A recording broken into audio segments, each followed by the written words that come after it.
Mestre Jesus, agradecemos todas a ajuda, as bênçãos recebidas durante o dia e que agora nós consigamos nos fortalecer através das reflexões que vamos fazer, do trecho que será trazido como estímulo para as nossas reflexões, que ele nos estimule a pensarmos, a refletirmos, a olharmos para nós, a compararmos talvez com o dia de hoje, com as nossas escolhas e fazermos aquelas perguntas que Santo Agostinho nos recomendou. Olhar para o dia e ver se alguém tem algo para reclamar de nós, se nós fizermos alguma coisa que pode ser que se eu olhasse alguém fazendo, eu recriminaria. Então que nós tenhamos esse olhar hoje, Pai, esse olhar para nós, esse olhar para as nossas escolhas, para que talvez amanhã, com essas reflexões, possamos modificar algo em nós e fazermos escolhas mais felizes. Muito obrigado por essa nova oportunidade que estamos recebendo e que assim seja. Do capítulo 9, Bem-aventurados os que são dóceis e pacíficos, injúrias e violências. Bem-aventurados os que são dóceis, porque possuirão a terra. Mateus capítulo 5, versículo 4. Bem-aventurados os pacíficos, porque serão chamados filhos de Deus. Mateus capítulo 5, versículo 9. Ouvistes o que foi dito aos antigos: não matarás, e quem quer que mate merecerá ser condenado no tribunal. Eu, porém, vos digo: todo aquele que se encolerizar contra seu irmão merecerá ser condenado no tribunal. Aquele que disser a seu irmão, raca, merecerá ser condenado pelo conselho. E aquele que lhe disser, és louco, merecerá ser condenado ao fogo do inferno. Mateus capítulo 5, versículos 21 e 22. Com essas máximas, Jesus tornou lei a doçura, a moderação, a mansuetude, a afabilidade e a paciência. Consequentemente, condena a violência, a cólera e até mesmo toda expressão descortês para com os semelhantes. Raca era, entre os hebreus, um termo de desprezo que significava homem sem miolos, cabeça vazia, e se pronunciava escarrando e virando a cara. E Jesus vai ainda mais longe, uma vez que ameaça com o fogo do inferno aquele que disser a seu irmão, és louco. Aqui, como em qualquer outra circunstância, é evidente que a intenção agrava ou atenua a falta. Mas o que uma simples palavra pode ter de tão grave para merecer uma reprovação tão severa? É que toda palavra ofensiva exprime um sentimento contrário à lei de amor e caridade, que deve regular as relações dos homens e manter entre eles a concórdia e a união. Toda palavra ofensiva é um golpe contra a benevolência recíproca e a fraternidade. Ela entretém o ódio e a animosidade. Enfim, depois da humildade perante Deus, a caridade em relação ao próximo é a primeira lei de todo cristão. Mas o que entende Jesus por estas palavras? Bem-aventurados os que são dóceis, porque possuirão a terra.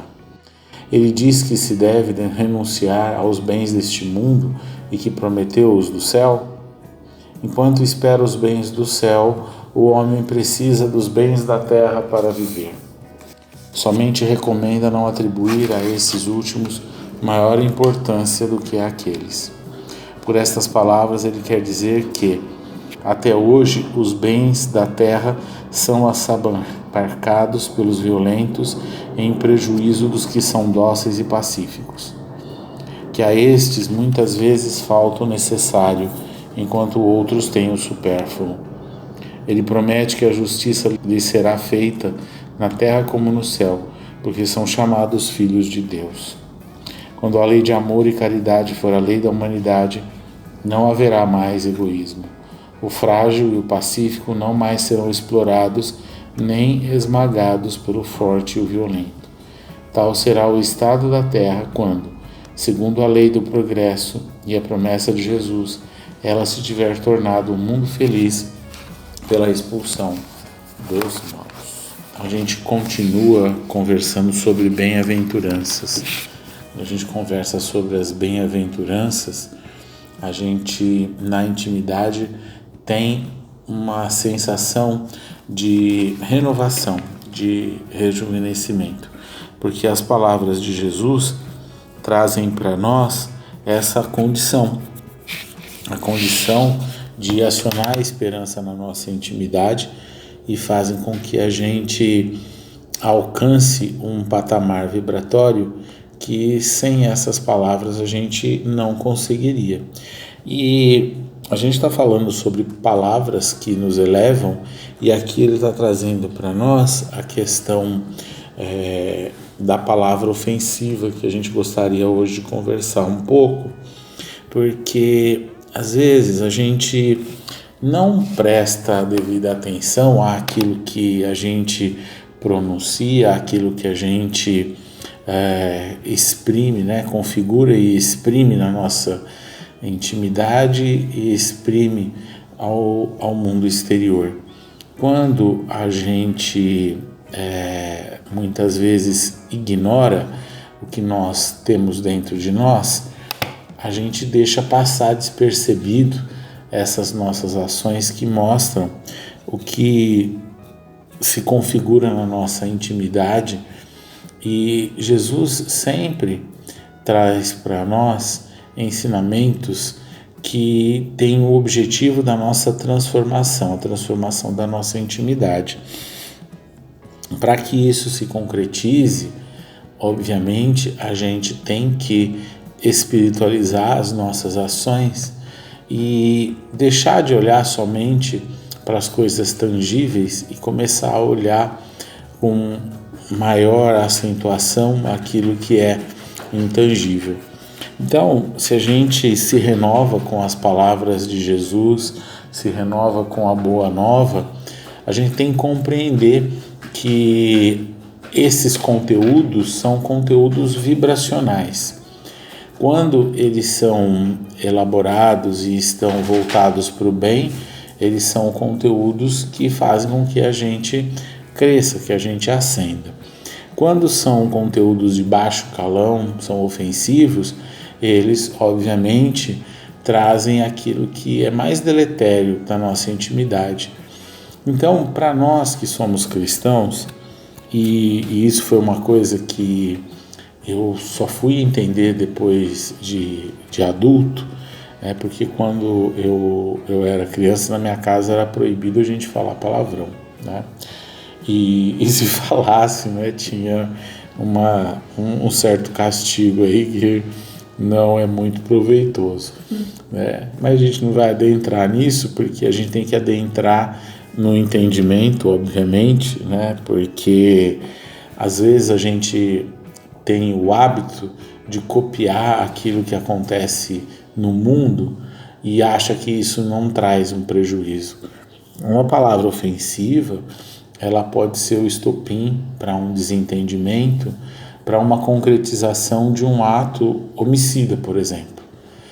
Porque a gente nunca sabe aonde aquilo que a gente está criando vai tocar na outra criatura. O que é aquele conteúdo vibracional, energético, e que com o passar do tempo a gente agora já compreende, né, que o pensamento ele tem forma, ele tem cheiro, ele tem densidade, ele tem várias características que são talvez intangíveis no mundo material, mas quando a gente fala espiritualmente, elas são tangíveis no âmbito espiritual. Então, elas tocam a nossa intimidade. E eu estou frisando muito esse ponto, porque as palavras boas, as palavras que elevam, elas fazem bem, né? Elas não colocam a gente numa posição melhor. Então, a gente tem que compreender que se existe essa questão polar, né, de essa polaridade positiva ou negativa, né, do conteúdo que está sendo expressado por nós, isso acontece tanto com as boas coisas, com as boas palavras, como com as más. Então, quando a gente pensa nessa questão da ofensa, quando a gente pensa nessa questão do que a gente aciona uns nos outros, é a hora da gente se debruçar sobre os nossos atos diários, da gente pesquisar. Vamos pegar o dia de hoje, por exemplo, se a gente teve o pronunciamento de alguma palavra equivocada, né, uma palavra de baixo calão, um pensamento que talvez não foi expresso, mas que ele criou forma na nossa intimidade, que a gente muitas vezes direcionou ele para alguma criatura. Então, é importante porque se nós estamos buscando o rumo de ser pacífico, de ser dócil, a gente tem que compreender que não é só num momento onde a gente está encarnado, que é uma fração da nossa existência espiritual. Encarnado é uma fração de nossa existência eterna. Então, se a gente ignora isso quando a gente está na carne e a gente age dessa forma equivocada, né, ofendendo, e isso não significa às vezes nem palavras de baixo calão, mas às vezes denegrindo o outro, às vezes destacando os vícios, os defeitos, tudo isso são ofensas. E as pessoas, muitas vezes, usam desse recurso para dar vazão à superioridade. Quando a gente tem aqui no trecho de hoje, Jesus trazendo para nós a importância de se trabalhar, obviamente, valores que vão colocar a gente em outro estágio. Ele traz aqui para a gente esse importante olhar, que quando a gente faz isso, a gente está sendo contrário às leis divinas. Então, é muito fácil da gente perceber que a gente transgride as leis divinas, às vezes até de uma forma infantil, quando a gente ofende uns aos outros, às vezes por uma briga, por um desentendimento, um mal-estar, não importa o que seja, como esse sentimento contrário às leis divinas torna a gente alguém que comete um crime, porque quem transgride lei é criminoso.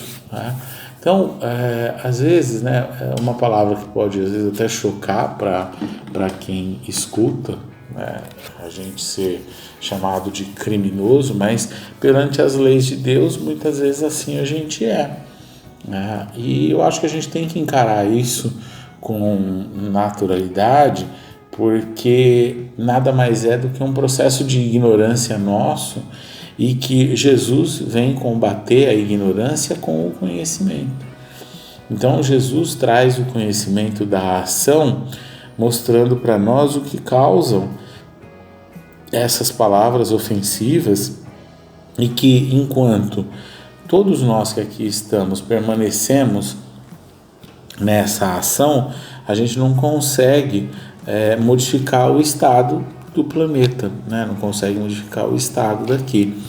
Então, para que isso aconteça, é necessário que a gente espante o mal daqui do nosso orbe, e não o mal que reside no outro, porque cada um tem os seus compromissos e todos nós estamos sujeitos às leis divinas, então a gente tem que se preocupar com a nossa intimidade. Por isso que a gente até colocou, da gente pesquisar no dia de hoje qual foi a palavra ofensiva, qual o pensamento ofensivo que às vezes eu tive, que me afastou dessa construção. Porque cada vez que a gente age dessa forma, a gente se afasta dessa possibilidade. Por um lado, a gente se afasta, mas a gente constrói uma imantação que vai puxar a gente para que a gente seja, né? Porque a gente acaba sofrendo consequências dos nossos atos e isso vai fazendo com que a gente vá amolecendo, né? A gente vai rompendo esse casulo e vai aos poucos se transformando. Então que a gente olhe realmente para nós e comece a identificar essas transgressões à lei para que a gente acesse e para que a gente saia desse estágio constante que a gente permanece.